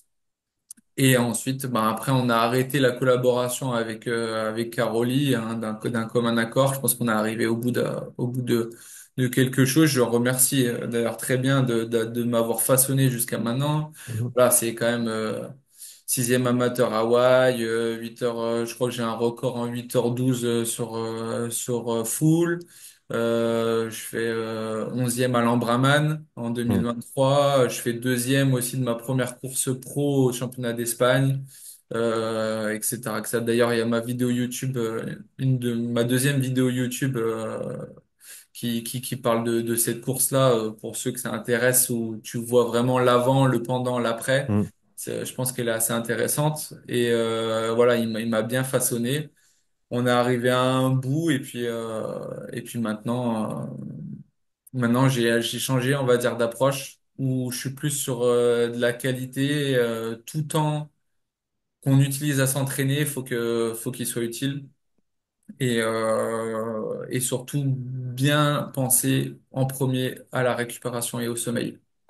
Sommeil first, le plus important. Si j'ai mal dormi, je sens que j'ai mal dormi et que j'ai besoin de plus. On s'est toujours dit avec Cyril, vaut mieux faire sauter un entraînement que d'y aller coûte que coûte et de se sentir pas bien, tu vois. Ouais, c'est deux choses sur lesquelles je voulais revenir avant de parler de ce que tu fais actuellement avec Cyril. dans tes entraînements, c'est un, le fait que, ouais, après cette grande pause forcée, tu Ouais, sortes des temps qui soient bien meilleurs que ce que tu as pu faire auparavant, malgré tout, ouais, tout le travail que tu faisais déjà avant. mm, Donc, je pense que ça corrobore ce que tu disais par rapport au volume peut-être un petit peu trop important par rapport mm. à ta capacité du moment, hein, forcément, C'est ça, sur ces années-là. Mais également ce que tu as dit vis-à-vis de Caroli, et je pense que c'est important aussi de le mettre en avant, c'est pas parce qu'on arrête de travailler avec un coach que forcément c'est un mauvais coach, hein. non, Au, pas au du tout. contraire, comme tu l'as dit, tu as bien mis en avant tout ce qui t'a permis de faire et à quel point il a permis de te faire évoluer. Et je pense que c'est quelque chose d'important aussi pour un sportif de savoir bah, déterminer quand c'est la fin d'un chapitre et savoir passer au chapitre suivant, parce que tu vas toujours pouvoir apprendre quelque chose de quelqu'un d'autre, il y aura d'autres approches, et comme tu l'as très bien dit plusieurs fois déjà pendant l'échange, le meilleur entraînement, c'est celui que tu n'as jamais fait, le meilleur stimulus, c'est celui que tu n'as jamais eu, et donc pourquoi pas aller chercher une autre manière de travailler qui va te permettre de passer un palier, de passer un cap, de voir d'autres choses C'est ça. et de continuer à te développer. Donc ça, je pense que c'est très très important de le mettre en avant.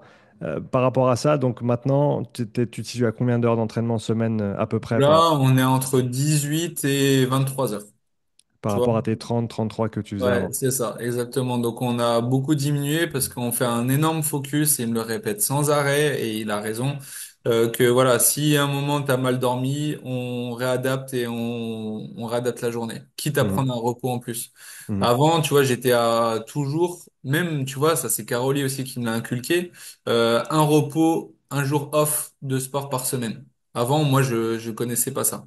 Donc déjà, ça, tu te l'inculques, tu te l'obliges un peu et tu dis, mince, t'as peur de culpabiliser. Même tu culpabilises. Mais en mhm, fait, si t'épouses, entre guillemets, la méthode qu'on te donne et que tu la comprends, que tu l'acceptes, il y a ce niveau d'acceptation parce qu'en fait, il faut accepter la méthode de ton coach avec lequel tu bosses, sinon ça sert à rien. Tu vas être en confrontation et il faut être dans le même chemin, tu vois. mhm, Et donc, il y a eu ça. Et même avec Cyril, on est sur à 2 repos toutes les 2 semaines. mhm, Donc là, par exemple, cette semaine, on en fait un, c'est aujourd'hui ce jeudi 20 mars dans lequel on parle. Et la semaine prochaine, on a déjà prévu, parce qu'en fait, voilà, il charge, voilà, il calcule ses charges. On va prendre un deuxième jour. Et avant, je t'aurais dit déjà, oulala, oulala. Et là, maintenant, je te dis, ouais, je suis content. Parce que vu aussi ce qu'il me met, je t'avoue que je suis content de pouvoir vivre ces jours de repos. Puis il y a le côté perso, ce que ça j'adore aussi avec son côté humain avec Cyril, lequel je me retrouve beaucoup. C'est que derrière il dit prends du temps pour toi. Si par exemple t'aimes, je sais pas, si t'aimes aller te balader au bord du lac parce que c'est un lac à côté ou faire les magasins par exemple pour quelqu'un d'autre parce qu'il habite dans une grande ville ou quoi, et ben justement profite de ce jour-là pour le faire. Comme ça, en fait, tu te recharges tes batteries mentales pour pouvoir, par contre, quand on est dans la séance, tu la fais. Une mhm, séance dure, il faut la faire, elle doit être dure. Une séance cool, ça doit être pris comme cool et vraiment respecter le cool. C'est mhm. comme t'as mis dans un de tes réels que j'ai trouvé très marrant et moi j'aime bien aussi essayer de faire des réels marrants ou quand tu dis que le mec il dit en mode cool il fait 240 watts, tu vois.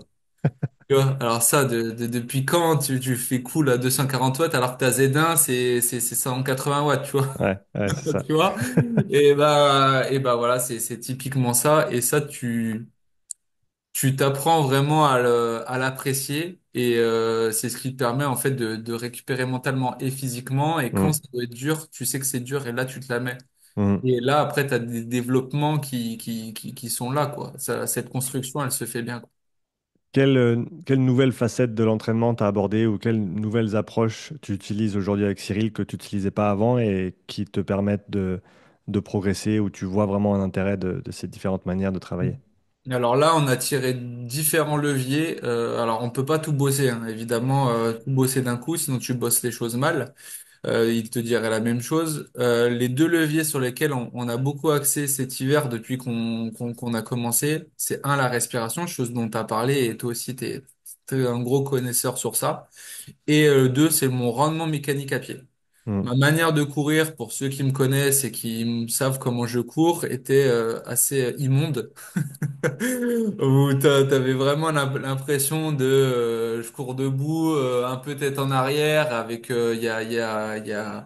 ouais, la biomécanique est immonde vraiment total. Et en fait, on a fait un bloc, tu vois, ce qui peut être contre intuitif sur l'Ironman et le longue distance, c'est qu'en fait, on a fait un bloc de vitesse pure, Mhm, des sprints. On a fait mhm, des sprints et en fait, ça m'a débloqué ma biomécanique et je suis allé en chercher une nouvelle où du coup maintenant j'allonge beaucoup plus ma foulée, j'ai des temps de contact au sol diminués, etc., etc. Et du coup, en fait, au final, maintenant sur les datas de avant de ma dernière compétition et mes puissances, parce que aussi on bosse au stride. mhm, Avant, je bossais plus pas au stride, mais du coup, sur ma fin d'année 2024 de compète, je l'ai pris sous ses conseils. Donc, ça nous a permis de cumuler quelques datas. mhm, Juste après d'avoir fait tout l'hiver avec, et là jusqu'à maintenant. Et bah du coup, amélioration de puissance, amélioration de temps de contact au sol, amélioration de la grandeur de foulée. Et donc tout ça a montré que grâce à ce focus sur le biomécanique en bossant sur des sprints, donc allant de 7 à 35 secondes à peu mhm. près, chose que tu te dis, mais non, on s'en fout. Et ben au final, si, et même la Ouais. posture a changé. Là, je sors de 2 jours avec lui. Il lui-même le dit. Il a dit en posture, t'es différent. Donc en Mhm, fait, c'est des choses qui évoluent. Mais après, faut en avoir aussi conscience. Il y a trois bons termes pour moi qui sont importants. C'est individualisation, contextualisation et conscientisation. mhm. Je pense que c'est des termes qui te parlent Ouais. et forcément que Cyril utilise. Et ça, pour moi, en fait, tout fait sens. Et en fait, j'ai l'impression de qu'on se comprend en fait et qu'en fait lui me comprend aussi par rapport à mon mode de vie et comment je peux aller chercher plus loin. Donc il y a eu sur ça, donc la biomécanique à pied, où en fait c'est simple, hein, il pourra te sortir les datas, hein, tu peux lui demander, en un hiver j'ai pris 40 watts au stride. Ok. Donc voilà, même maintenant il a du mal à placer mes zones par rapport à pied parce qu'en fait s'il respecte ma vraie pure FTP de watts au Mhm. stride, le problème c'est que ça fait même trop haut par rapport à certaines zones. Parce Ok. qu'en fait, moi, vu que j'ai une bonne soutenance, pardon, à l'effort, le problème c'est que si tu cales en fonction de ça, la Z5, elle est beaucoup trop élevée. En fait, il faut que Ouais. je fasse 5 minutes de sprint. C'est pas possible. Mhm, mhm, Donc en fait, il l'a diminué un peu tout en essayant d'être un peu élevé pour que j'aille quand même me chercher et me surpasse quand on fait de la Z5, tu vois. Parce que maintenant, on bosse sur 5 zones, mhm. tu as compris. Et voilà. Et puis évidemment, la ventilation, ça c'est aussi un gros game changer selon moi. On l'a encore découvert tout à l'heure. On a fait un monitoring tout à l'heure. Tout à l'heure, hier, pardon. Et en fait, personne ne s'est respiré. Moi, le premier, je n'ai jamais su respirer. On a fait notre premier monitoring, profilage monitoring entre novembre et décembre. Je tournais, je crois, à 2,8 litres de volume courant, Mhm, qui est hyper faible. mhm. Et à pied, il m'avait redit, je crois qu'à pied, on était à 1,9. Non, mais genre, tu te dis, alors que tu te dis, bon, bah, je suis quand même Et, pas trop mauvais en sport, dans mon sport, tu vois. aujourd'hui, ça donne quoi? Là, on a fait donc sur une séance quasi similaire à vélo, on a réussi à tourner aux alentours de 3,8, 3,8 avec des pics à 4,2, 4,4 Mhm. de volume courant et à pied, on était aux alentours de 3 allez, je vais dire 3,3 quand c'était pas ouf et 3,6, 3,7. Ouais, ça fait des grosses améliorations quand même, hein. Ouais, c'est C'est un ça, litre à peu de choses près de gagner sur c'est ça, chaque respiration. Donc ta fréquence baisse, donc ton contrôle augmente, c'est ça. les paramètres de performance aussi. Et c'est super intéressant de voir que ouais, c'est un levier de progression, même entre guillemets pour un gars de ton niveau déjà, Ouais. et presque même surtout parce que c'est quelque chose que tu n'as pas travaillé avant et que Non. Ouais. dont tout le monde peut bénéficier. Donc c'est très très intéressant. Yannick, je ne veux pas te garder trop longtemps, je sais que tu dois aller On manger avec peut, les... si tu veux, vas-y, si tu veux, on peut encore caler jusqu'à 30 si tu veux, comme ça. Parce que je sais que c'est quand même un sujet que tu veux aborder, donc vas-y, on tire juste à 30 jusqu'à 30. Ah bah, c'est cool de nous donner un peu plus de ton temps. Parle-nous un peu plus justement de comment tu travailles avec Cyril, comment tu décrirais sa philosophie de l'entraînement et quel est le rapport que vous avez au niveau de votre communication, comment vous travaillez ensemble. Alors, si tu veux, c'est d'abord, en premier, c'est contact humain. Vraiment, c'est le côté humain avec l'écoute de son athlète, de son passif par rapport à ce qu'il a connu, le mur que je me suis pris, le Mm, surmenage, etc. Tout ça, il est très à l'écoute de tout ça. On échange quotidiennement, hein. Quotidiennement. Donc ça, c'est quelque chose que j'ai besoin et en fait, je me retrouve beaucoup. Lui aussi, en plus, il a eu des petits soucis dans sa vie et en fait, je pense que ça nous a rapprochés. Le fait qu'il a eu quelques problèmes aussi personnels sur tout ça. Donc, on a ce contact particulier. Et après, lui, voilà, forcément, c'est en premier. Faut être à 100% de ses capacités mentales et physiques pour pouvoir effectuer sa séance qu'il demande, puisqu'en plus, c'est des séances dures. mm, Donc voilà, et en fonction du contexte de la personne, donc voilà, moi je suis quelqu'un qui travaille au quotidien, je fais 38 heures par semaine, on peut pas y déroger, je rentre à 2 heures du mat, bah oui, il va pas me demander de me lever le lendemain à 7 heures pour pouvoir aller faire sa première séance de Z5, tu vois. mm, Là, il sait très bien que ce serait totalement inutile et je vais me blesser ou je vais exploser en 2 secondes. Donc au final, il arrive à tout très bien contextualiser. On a pris nos petites habitudes et après, voilà, forcément, au fur et à mesure de comment je me sens, si j'ai eu des aléas de vie ou pas, il va réadapter et il est capable de réadapter le matin au lever, quoi. C'est ça mm, qui est très bien avec lui, c'est que moi je peux lui faire un retour et au lever, en fait, ça peut changer. Pareil, au niveau du temps, en ce moment, je sais pas si toi aussi tu le vis par chez toi, mais le temps, il est un peu capricieux, mm, la météo. Et là, il y a des jours, à un moment, il va faire beau, puis le lendemain, il va pleuvoir. Et ben, c'est un jour, en plus, t'es off au niveau du taf. Et là, tu te dis, bah ouais, c'est là où il faut faire des 4 heures, plus 1 heure, plus truc. Bah, en fait, il y a un moment, tu te lèves, c'est pas possible. Ben, vu que lui, il est très disponible, parce que du coup, il met un point d'honneur sur tout ça, et qu'il veut vraiment être proche de l'individualisation de tout ça, ben, il va pas t'envoyer faire 4 heures de home trainer alors que tu avais prévu 4 heures dehors. Tu vas pas le retranscrire à 4 heures de home trainer, c'est pas mm. du tout pareil. Et ben non, on va le retranscrire sur 2 fois 1 heure Ouais. pour la journée, mais avec du travail qui, en fait, la charge, elle va être similaire à celle que tu aurais voulu si tu avais été dehors. Mm. Et réadapter en intérieur pour pas te prendre la pluie, pas tomber malade, etc., etc. Ouais, c'est intéressant parce qu'en gros, c'est une approche très macroscopique, c'est-à-dire Mm. qu'il a la charge en tête d'abord et c'est ça qui prime. Et après, comment est-ce que tu remplis cette charge au final, c'est presque secondaire, hein. C'est Et, ça. parce qu'après, tant que on maintient les charges sur les bons jours, sur les bonnes semaines, avec les bonnes quantités, les bonnes progressions, les bonnes décharges, c'est ça qui va nous mener vers ce que l'on recherche avec les pics de performance au bon moment, avec les améliorations, etc., plus que la séance en elle-même ou le contenu de la séance en elle-même. C'est ça, c'est exactement ça. Et c'est pour ça qu'après, en l'espace d'aussi peu de temps, malgré qu'on ait mis en place, comme je te disais, pour notamment la course à pied, on a fait un gros focus, ben en fait, on a gagné 40 watts. Lui, je pense que s'il avait su, il aurait signé, hein. Et moi pareil, hein, moi le premier. Et en fait, au final, les datas, elles sont là. Il dit, je peux rien dire d'autre. J'ai toutes les datas, elles sont là. Donc, Mm, c'est parce qu'on a fait un focus. Donc là, après, maintenant, on aimerait à vélo aussi, parce qu'en fait, tu peux mm, pas bosser tous les sports. Donc là, mm. maintenant, dès que les jours seront meilleurs, on va faire un focus plus sur le vélo, sans forcément, évidemment, délaisser la course à pied et garder Mm, ce maintien. Mais derrière, il va falloir essayer d'améliorer ses watts à vélo aussi, tu vois. mhm, Mais voilà, il a forcément son approche globale et comme tu dis, après, ça sa charge globale qu'il veut mettre et mhm, après, il l'adapte au jour le jour selon le temps, selon la fatigue, selon le ressenti de l'athlète, etc., etc. mhm. Ouais, c'est vraiment cool d'entendre comment vous fonctionnez et d'avoir sa vision globale des choses. Pour terminer, Yannick, tu as fait, comme tu l'as dit, ton premier Aerox il n'y a pas Ouais, longtemps. oui, oui, oui. Donc, retour à chaud, qu'est-ce que tu en as pensé?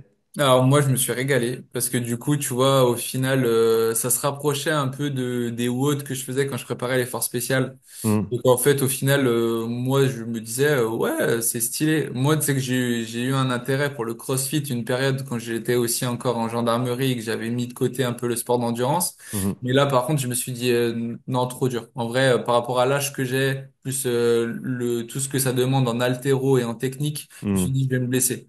hmm. Ouais, je me souviens, j'ai essayé de soulever la barre là comme ça, regarde mes coudes. Normalement, c'est censé être là. J'ai pas de souplesse, donc voilà, bosser la mobilité, blablabla. Et en fait, l'Aerox, l'avantage, c'est que voilà, on va pas se mentir, c'est moins compliqué en termes de technique.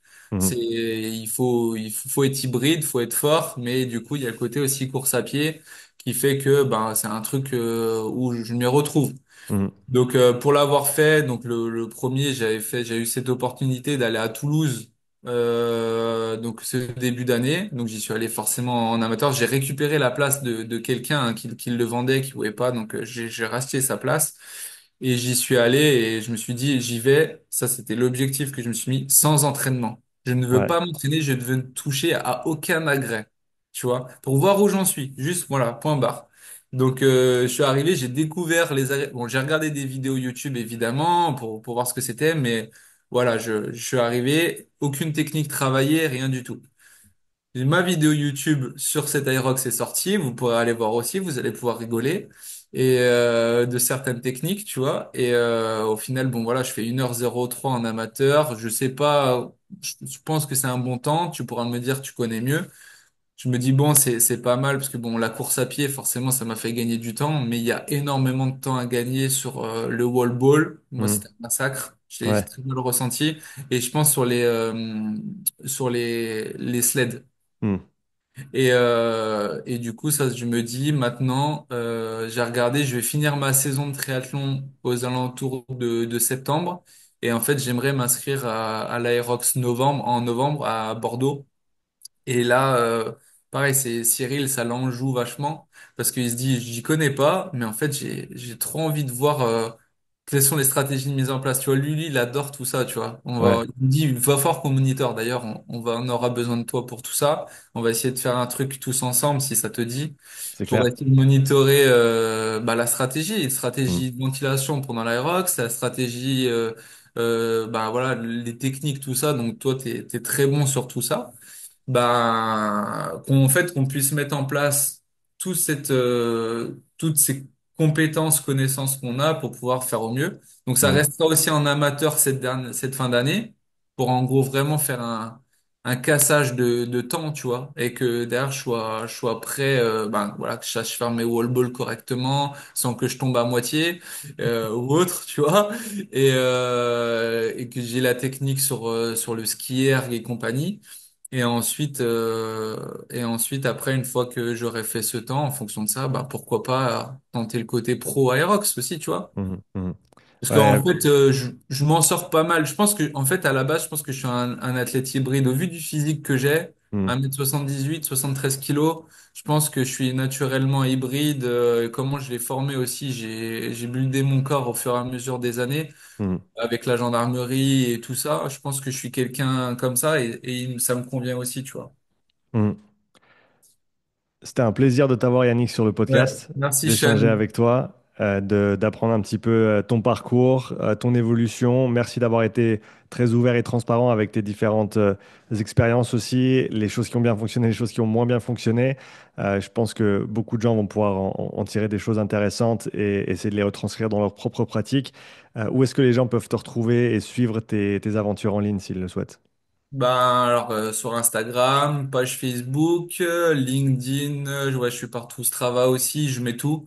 Et puis YouTube, j'essaie de faire du contenu régulier, le plus régulier possible et au mieux possible. Donc en fait sur toutes les plateformes, même TikTok, j'ai aussi quelques petits trucs. Donc vous pouvez me suivre partout. Alors Yannick Matejisek, voilà, c'est pas compliqué. Et puis voilà, n'hésitez pas. Si les gens ont des questions, j'essaie d'être le plus, comme tu as dit, transparent. C'est ma marque de fabrique, être présent aussi. parce que je me doute que on a besoin parfois d'être conseillé et accompagné, ne serait-ce que parfois par un petit conseil ou un petit comment dire retour d'expérience. Hmm. Donc ça, je m'y attache à ce partage justement d'expérience pour soit inspirer, soit conseiller et tout ça. Je pense que sur ça, on s'y retrouve pas mal, toi, moi, Cyril et tout ça. Donc voilà, je fais au mieux pour pouvoir aider les gens aussi. Et donc voilà, je suis sur ça. Et puis si tu veux qu'on se refasse dans l'avenir un autre podcast, c'est avec vraiment avec grand plaisir. Ouais, bah écoute, avec grand plaisir pour en refaire un. Hâte de parler du projet pour la fin de l'année sur le Aerox avec Ouais. toi et avec Cyril. En attendant, va profiter de ta pause de midi et d'aller manger avec les copains.